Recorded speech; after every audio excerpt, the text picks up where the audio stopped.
आज देवगडला खंडेरायाच्या या वास्तूमध्ये आपण लोकांनी मला आमंत्रण दिलं आणि जे पिंपरी चिंचवड शहरामध्ये नगरसेवक म्हणून जे यश प्राप्त झालं त्याचा सन्मान करण्यासाठी बोलवलं, त्याबद्दल मी तुमचं सर्व गुरव समाजाचा आणि देवगडवासियांचा ऋणी आहे. परंतु ह्याच्यामध्ये दोन विषय आहेत. आता हे ऋण फेडायचं कसं, म्हणून समाजाची राष्ट्रीय कार्यकारी अध्यक्षपदाची जबाबदारी मी घेतली. कारण काही मिळवण्यासाठी काही देणं पण गरजेचं असतं. आता मला तर काही मिळवायचं नाही. राजकीय क्षेत्रात मी माझ्या तिथल्या मित्र परिवार बाकीच्या बांधवांच्या ह्याच्यावरती मिळवलंय. राजकारणाचा माझा प्रवास चालू आहे.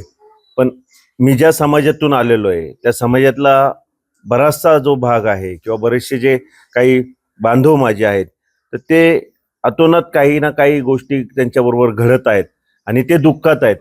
तर हे पुढं नसावं आणि त्यांचं दुःख हे दूर करण्यासाठी राष्ट्रीय कार्यकारी अध्यक्षपदाची जबाबदारी घेतलेली आहे. आपले ॲडव्होकेट अण्णा शिंदे जर म्हटलं तर काय कुठं ते रायगडाच्या पायथ्याशी गाव वेल्लं आणि तिथं एकच गुरुवाचं घर, त्यात पण वकिली मिळवलेली आहे.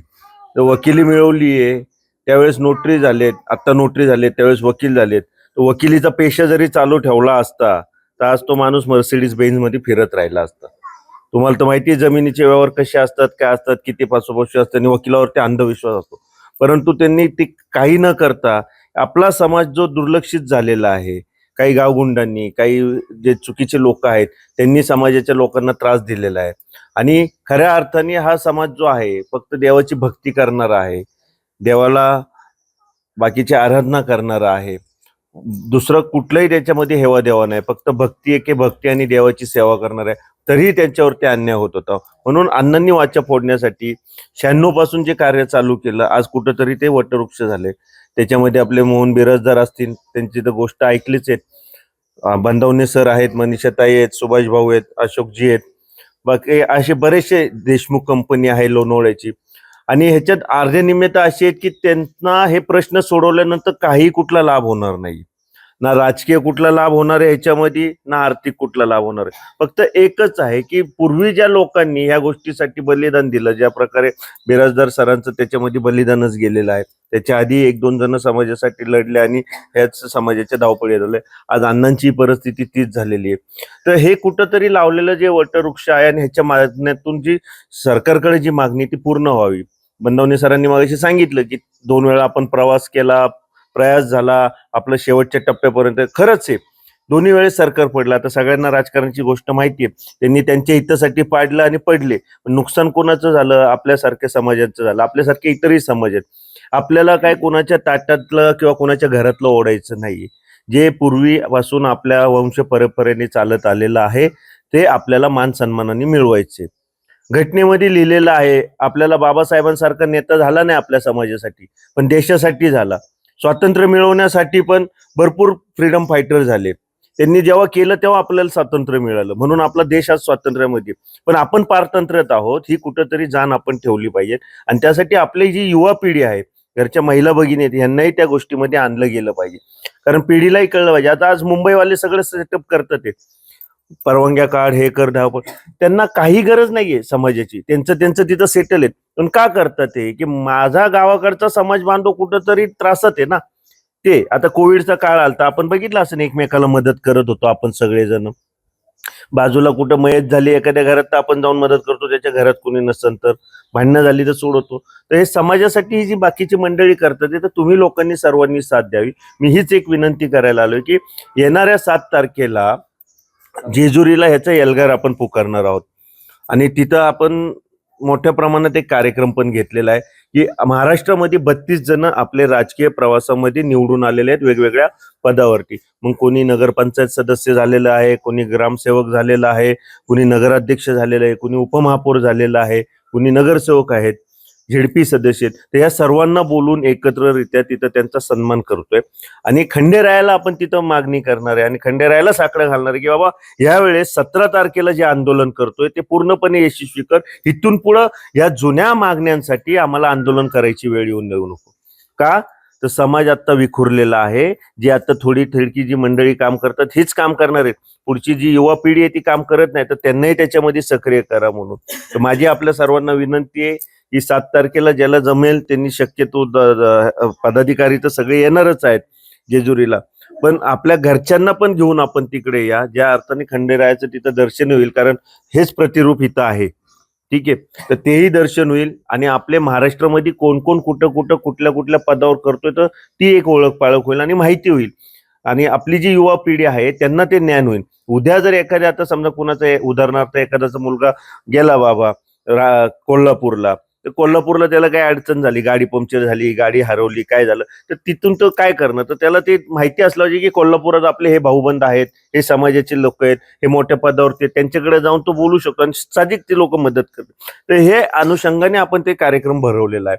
आणि दुसरी गोष्ट, त्या दिवशी 17 तारखेचं आपण नियोजन तिथं सांगणार आहे. तर तुम्ही सर्वांनी मिळून जे काही आपल्या इथले इतर जे लोक राहतात त्यांच्या घरी प्रवास करा, त्यांना ते पत्रकं द्या, त्यांच्याबरोबर आपलं ते फोटो काढा, सोशल मीडियावरती टाका, म्हणजे बाकीच्यांनाही माहिती होईल. कारण आज सोशल मीडियाचा जमाना आहे आणि युवा पिढी सगळी सोशल मीडियाला आहे. आता तुम्ही वयस्कर मंडळी तर तुम्ही नुसते फोनच वापरतात, पण ते पोरांना सांगा, म्हणजे त्या पद्धतीने ते करतील. आणि तुम्ही स्वतःहून त्या दिवशी त्रास न घेता जेवढ्या लोकांना घेऊन येता येईल तेवढं घेऊन या, कारण हे आपलं भव्य दिव्य असं आंदोलन करायचं. आणि ह्या आंदोलन काळामध्ये आपल्या ज्या मागण्या आहेत, हे आता सरांनी सांगितली, देवस्थान इनामी जमिनी आहेत, दुसऱ्या पण आहेत की बाबा इनामी जमिनीवरती नावं नाही आहेत कुळ कायद्यानुसार आपली मूळ अधिकारात, त्यामुळे आपल्याला शेती करायला कर्ज भेटत नाही. तर बऱ्याचशा गोष्टी, तर ह्या सगळ्या गोष्टी तिथं करून घ्यायच्यात. आता शेवटच्या टप्प्यामध्ये हे काम आहे.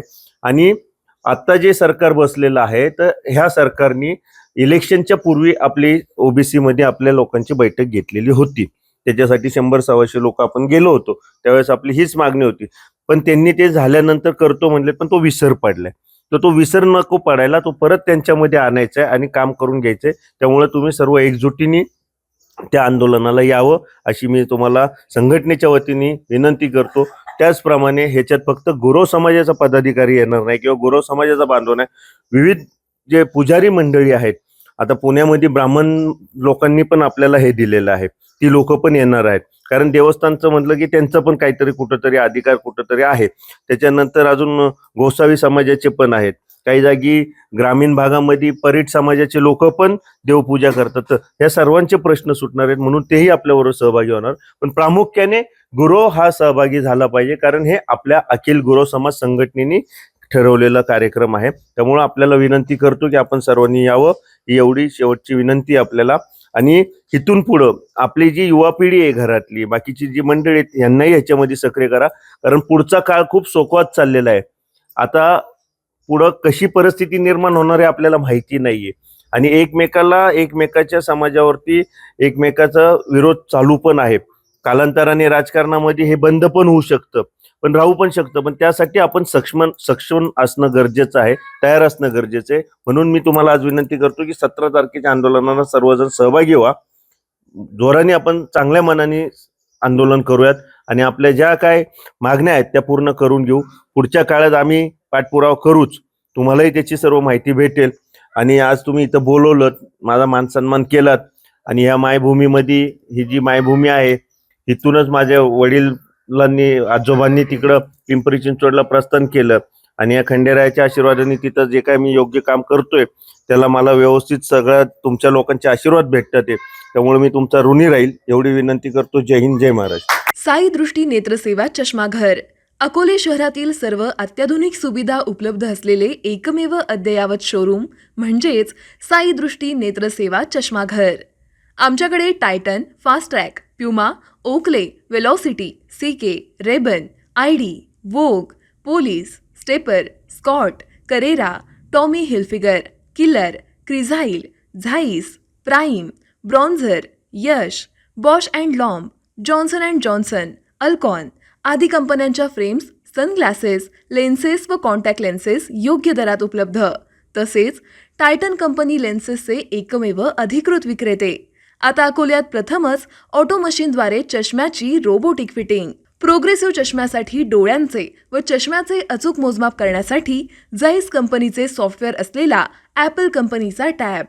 तज्ज्ञ ऑप्टोमेट्रिस्टकडून कॉम्प्युटरद्वारे डोळ्यांची मोफत तपासणी, डोळ्यांची मायक्रोस्कोपिक तपासणी, काच बिंदूचे अचूक निदान करण्यासाठी डिजिटल टोनोपेनद्वारे डोळ्यांचे इंट्राऑक्युलर प्रेशर मोजणे, पॅकीमीटरद्वारे बुबुळाची जाडी मोजणे, कॉन्टॅक्ट लेन्सेसच्या अचूकतेसाठी कॅरेटोमीटरद्वारे बुबुळाचं मोजमाप करणे आदी अत्याधुनिक सुविधा उपलब्ध असलेले अकोले शहरातील एकमेव चष्माघर. आपल्या अनमोल डोळ्यांच्या समस्येसाठी बिर्ला आय हॉस्पिटल नाशिक यांच्या माध्यमातून तज्ज्ञ डॉक्टर दर गुरुवारी सकाळी 10:30 ते 3:30 पर्यंत साई दृष्टी नेत्रसेवा चष्माघर इथे उपलब्ध राहतील. आमचा पत्ता साई दृष्टी नेत्रसेवा चष्माघर, अकोले बसस्थानकाच्या मागील बाजूस, जय महाराष्ट्र हॉटेलच्या पाठीमागे, अकोले, तालुका अकोले, जिल्हा अहमदनगर. संपर्क 91 36 52 93 93.